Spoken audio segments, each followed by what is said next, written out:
Guys, problema niyo din ba ang pagkakaroon ng madaming lisa at kuto ng mga bata or ng inyong mga anak? Well, dati problema ko yan, pero ngayon hindi ko na yan problema. 1 taon at 4 na buwan na ako hindi na mo problema sa buhok ng aking mga anak.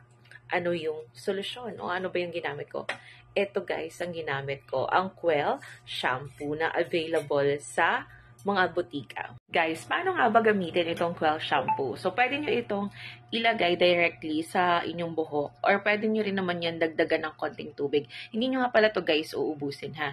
Pwede mga 2 or 3 beses nyo gamitin yung isang sachet. So, ang ginawa ko nga doon sa mga anak ko, after nila mag-shampoo, binabad ko ng 10 minutes and after 10 minutes, binanlawan ko na.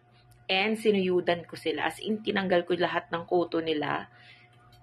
And then yung lisa, inalis ko din. Kapag malinis na yung kanilang ulo, kinabukasan, lagyan nyo ulit sila or shampoohan nyo ulit. And then sinasabi ko sa inyo, promise, sobrang effective nito. Hindi na magkakaroon ng kuto or lisa ang inyong anak.